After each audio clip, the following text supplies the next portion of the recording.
Hai Beauties, ketemu lagi nih di channel YouTube saya bersama saya Dr. Indra. Nah, hari ini apa ya yang mau kita bahas nih? Yang menarik apa ya kira-kira?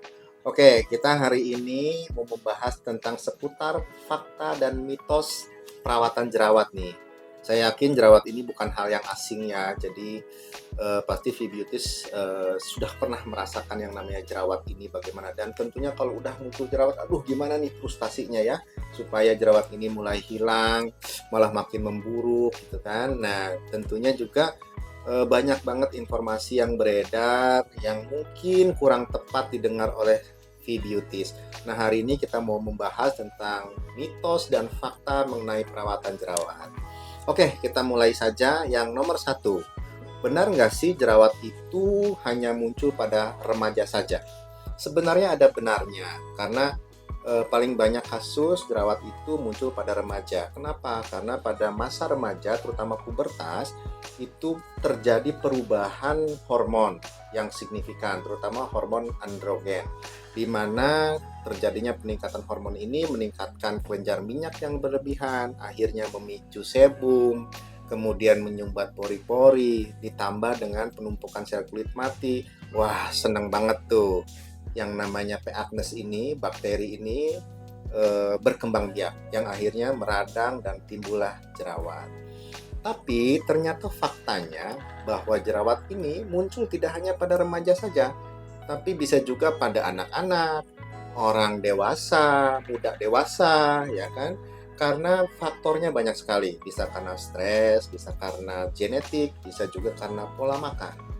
Nah, jadi V-Beauty sekarang sudah tahu kan bahwa jerawat ini muncul bukan hanya pada remaja aja, tapi bisa muncul pada semua orang dan banyak faktor. Fakta dan mitos yang kedua adalah sering mencuci muka membantu mencegah jerawat nggak sih? Nah, jadi mencuci muka ini sebenarnya sangat penting. Saya ibaratkan seperti kalau di rumah sakit itu dia UGD-nya, jadi emergensinya. Jadi sangat penting untuk kebersihan wajah kita. Misalkan kita habis pulang aktivitas, itu untuk mengangkat kotoran, debu, dan untuk mengontrol minyak. Tapi mencuci muka terlalu sering juga tidak bagus. Idealnya itu 2 kali sehari. Jadi kalau misalkan terlalu sering, itu bisa menyebabkan juga kulit kita kering, iritasi. Hal ini malah bisa menyebabkan kuman-kuman bakteri akne ini bisa masuk ke kulit kita. Nah, jadi pemilihan sabun juga harus yang tepat, yang lembut. Kalau bisa jangan yang ada scrubnya. Jadi untuk sehari-hari penggunaan sabun yang lembut sesuaikan dengan kondisi kulit. Nah, yang ketiga, untuk fakta dan mitos yang ketiga itu, memencet jerawat dapat mempercepat penyembuhan. Mitos atau fakta? Nah, ini mitos nih, karena faktanya dengan memencet jerawat itu justru akan memperparah peradangan. Kenapa? Karena dengan memencet jerawat akan merusak kulit sekitar jerawat, dan itu malah beresiko untuk menimbulkan bekas jerawat nantinya, misalkan kayak bopeng, PIH atau pasca inflamasi fermentasi, atau PIE pasca inflamasi eriten yang merah-merah. Jadi kalau V-Beauties punya masalah jerawat, jangan pernah dipencet ya, karena itu justru malah memperlambat proses penyembuhannya. Selanjutnya, fakta dan mitos yang keempat, pemakaian tabir surya dapat menimbulkan jerawat atau tidak? Nah, ini sangat dilema sekali ya. Jadi, kalau paparan matahari itu yang berlebihan sangat berbahaya terhadap kulit. Tapi ada beberapa kulit juga yang memang menggunakan tabir surya bisa menimbulkan jerawat. Jadi saya kasih tips aja ya. Jadi untuk pemakaian tabir surya ini, untuk kulit khususnya yang berjerawat, pertama tentunya pemilihan tabir surya yang non komedogenik atau oil free. Yang kedua, minimal SPF 30. Yang ketiga, itu boleh melakukan patch test sedikit aja di daerah kulit yang berjerawat. Bila menggunakan tabir surya kok menimbulkan jerawat, itu hindari dulu tabir suryanya. Dan carilah tabir surya yang memang basicnya adalah air, supaya tidak merangsang atau memicu minyak.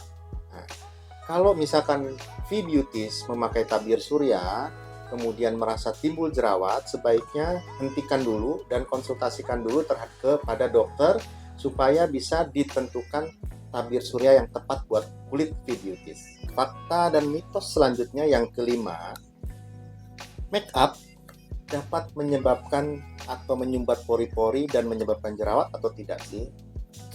Tenang aja V-Beauties, tidak semua make up bisa menyumbat pori-pori. Nah, hanya untuk pemilihannya tentunya cari ya make up yang memang dia non comedogenic atau oil free. Dan yang terpenting adalah setiap kali make up, selesai make up itu harus dicuci dengan bersih, kalau perlu double cleansing. Jadi supaya si make up ini tidak menempel di kulit dan menyebar pori-pori. Dan tentunya bila V-Beauties setelah make up misalkan terjadinya timbul jerawat, jangan ragu untuk konsultasikan dulu ke dokter supaya ditentukan make up yang tepat buat kulit V-Beauties. Selanjutnya, fakta dan mitos yang keenam, apakah makanan tertentu dapat menyebabkan jerawat, misalkan seperti kacang-kacangan atau coklat. Faktanya bahwa hubungan antara makanan dan jerawat secara ilmiah masih menjadi topik penelitian yang sangat menarik. Tapi sebuah studi penelitian pada tahun 2015 yang diterbitkan oleh Journal of American Academy of Dermatology menemukan bahwa makanan yang mengandung glikemik tinggi, terutama gula yang tinggi dan karbohidrat yang tinggi secara olahan, itu dapat beresiko menimbulkan jerawat. Hal ini kemungkinan karena makanan tersebut dapat meningkatkan gula darah dan meningkatkan produksi insulin, sehingga bisa menyebabkan minyak atau kelenjar minyak yang berlebihan, kemudian menyumbat pori-pori. Tapi V-Beauties tidak perlu khawatir. V-Beauties coba untuk makan, misalkan makan sesuatu nih seperti coklat. Kalau V-Beauties merasa muncul jerawat, kurangin atau hindarin. Tapi kalau V-Beauties makan coklat tapi tidak muncul apa-apa, tidak muncul jerawat, makan saja. Coklat kan enak V-Beauties, ya kan? Nah, seperti itu V-Beauties, beberapa fakta dan mitos mengenai perawatan jerawat. Tips tambahan dari saya nih V-Beauties. Yang pertama, kalian jangan ragu untuk konsultasikan permasalahan kulit kalian kepada dokter. Jadi supaya dokter bisa mendiagnosis permasalahan kulit kalian dan memberikan terapi yang tepat. Yang kedua, gunakan produk perawatan yang aman, yang sesuai dengan permasalahan kulit kalian. Yang ketiga, jaga kebersihan wajah. Jadi gunakan sabun yang lembut, cuci muka 2 kali sehari. Yang ketiga, makanan-makanan yang sehat, banyak sayuran, banyak buah-buahan yang mengandung antioksidan. Yang keempat, hindari menyentuh wajah, karena kita tidak tahu nih tangan kita kotor, membawa bakteri, bisa menimbulkan jerawat. Yang kelima, makan makanan yang sehat. Jadi konsumsi makanan sayur, buah-buahan yang mengandung banyak antioksidan, dan kalau bisa mengurangi konsumsi olahan, makanan olahan nih seperti gorengan, makanan-makanan yang manis, seperti itu V-Beauties. Yang keenam, kelola stres. Yang ketujuh, tidur yang cukup.